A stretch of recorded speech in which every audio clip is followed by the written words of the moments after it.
con varios alias. Se le conoce como el padre de toda mentira, como el engañador, como el tentador por excelencia, la serpiente antigua, Satanás, el diablo, que el Señor lo reprenda. Amén. Y aquí se nos habla de tentaciones. ¿Y qué cosa es una tentación? La tentación es una incitación que se nos hace hacia el mal. La tentación proviene de Satanás, pues Satanás es el tentador por excelencia. Y desde el origen de la creación, este ser apareció para apartar al hombre de los propósitos de Dios. Y eso es lo que él ha venido haciendo hasta el día de hoy. Todo hombre y toda mujer es tentado, es decir, que somos incitados a hacer actos impropios, actos indebidos. Somos incitados a pecar, a robar, a mentir, a embriagarse, a todo pecado que se le venga a usted a la mente. Pero la diferencia va a estar en la respuesta que tengamos nosotros ante las tentaciones que el enemigo va a traer a nuestras vidas. Importante es hacer énfasis o recalcar que Dios no nos tienta, tampoco puede ser tentado. La tentación viene de Satanás, que el Señor lo reprenda. Hay diferencias, porque Dios sí nos pasa por pruebas. Y hay diferencia entre tentar y probar. Tentar es incitar a una persona a hacer lo malo. Probar es darle la oportunidad a esa persona de que en medio de una situación o circunstancia difícil o adversa tenga la oportunidad de hacer el bien. Tentar es esperar que esa persona caiga en el mal. Probar es esperar que haga el bien. Las pruebas, ¿verdad? Dios nos pasa por pruebas con un propósito. El principal propósito es que como nosotros como creyentes es que nos fortalezcamos en la fe, que nos demos cuenta de que cuán débiles somos y que nos demos cuenta de la necesidad que tenemos del poder de Dios en nuestra vida. La tentación proviene del enemigo y el único propósito que él tiene al tentarnos es la caída del ser humano en el pecado y en sus consecuencias. Ahora, aquí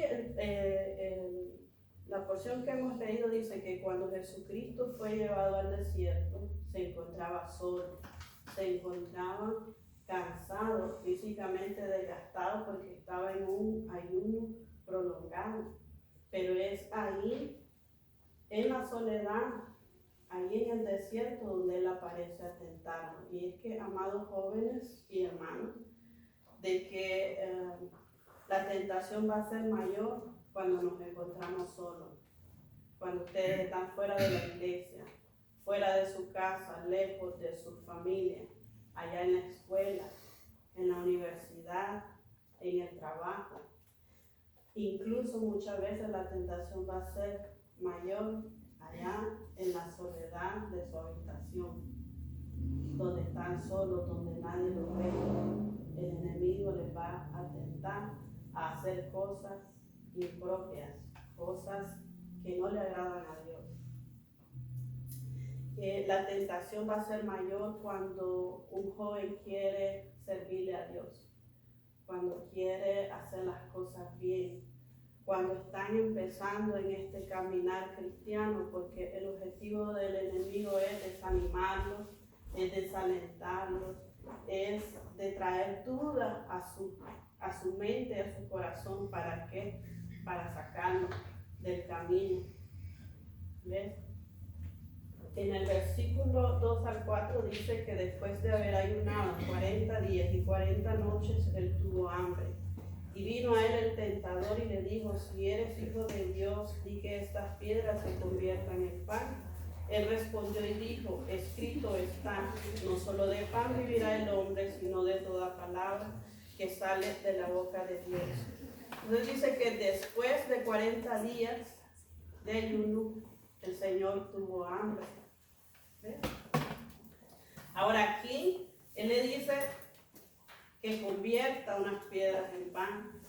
El ataque inicialmente no es en realidad para que el Señor convierta las piedras en pan, sino es desafiando la identidad de Jesús. Le dice, si eres el Hijo de Dios, di que estas piedras se conviertan en pan. Y esta fue una realidad que se repitió constantemente a través de la vida de Jesucristo.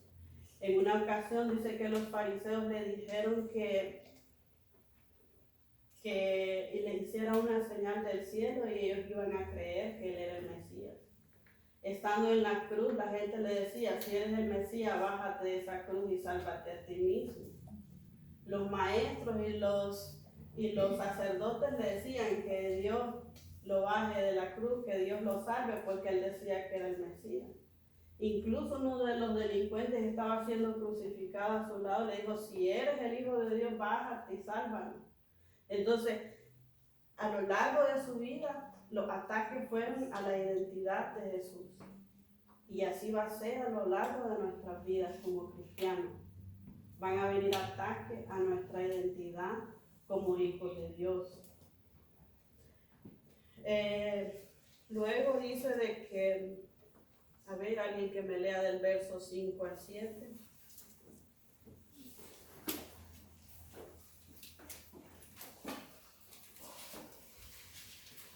Entonces el diablo le llevó a la santa ciudad y le puso sobre el pináculo del templo y le dijo, si eres hijo de Dios, échate abajo, porque escrito está, a sus ángeles mandará cerca de ti y en sus manos te sostendrán para que no tropieces con tu pie en piedra. Jesús le dijo, escrito está también, no tentarás al Señor tu Dios. Bueno, aquí nos dice que lo lleva a un monte muy alto, al pináculo del templo, dice en Jerusalén. Según un historiador, dice de que este era probablemente una de las esquinas del templo. El templo estaba construido sobre una montaña. Entonces la caída libre ahí era como de unos 117 metros de altura. Aquí no solamente ataca la identidad de Jesús, sino que también ocupa la escritura para tentarnos, torciendo un pasaje de la Biblia que es basado en la confianza en Dios y lo tienta de una manera que lo quiere hacer literalmente, la palabra.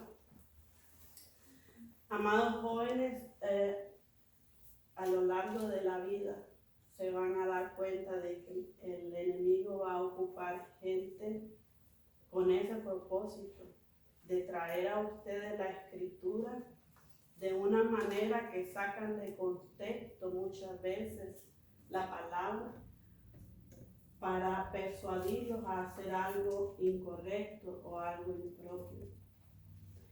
Les voy a contar algo que nos pasó a nosotros. Nosotros hace unos años visitábamos a unos familiares y recuerdo que una vez llegamos donde esos familiares y era un viaje largo y lo primero que tenían para ofrecernos era un botellón grandote de vino, ahí con unos vasos que querían que tomáramos y nosotros nos quedamos. Entonces pues la reacción nuestra es pues, gracias, pero no, ¿verdad? Y bueno, y empezaron a insistirnos, bueno, el señor de la casa, ¿verdad? Empezó a insistirnos y decirnos, a sacarnos las bodas de Canaán, a sacarnos que el Señor convirtió el agua en vino, que Jesús mismo se echaba su vino, nos decía él, entonces que no era malo, ¿verdad?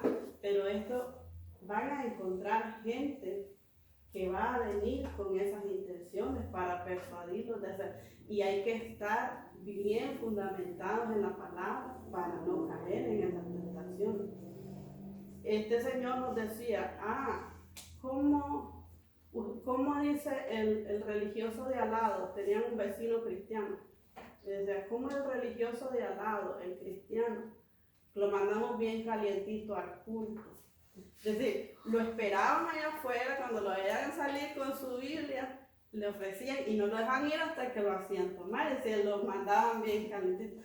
Es decir, se van a encontrar ese tipo de gente y hay que estar preparados para que nuestro no sea no. Hay que estar con ese espíritu de poder, de amor y dominio propio que el Señor nos habla en su palabra para decir no al enemigo, porque incluso la familia va a ocupar el enemigo para que caigamos en las tentaciones. Y vienen épocas holiday, festivos, que se practican tradiciones, rituales y cosas que nosotros como cristianos incluso podemos caer haciendo o practicando cosas que traen un trasfondo ocultista. Ahí mismo nos ofrecieron un vaso con 12 uvas para los deseos de Año Nuevo. ¿Será de Dios? ¿Verdad? Miren, ahorita viene la celebración de Halloween y muchos de ustedes van a ser seducidos, van a ser tentados a practicar cosas que no son la voluntad de Dios, cosas que son contrarias a la palabra de Dios. Se ve divertido que se disfrazan, se ve divertido que hacen juegos y cosas, pero pueden caer en ritual satánico. Y no nos estamos saliendo del tema, ¿verdad? Pero bueno, el año pasado trajimos lo que era la enseñanza acerca del Halloween, trajimos una enseñanza yo creo bastante completa.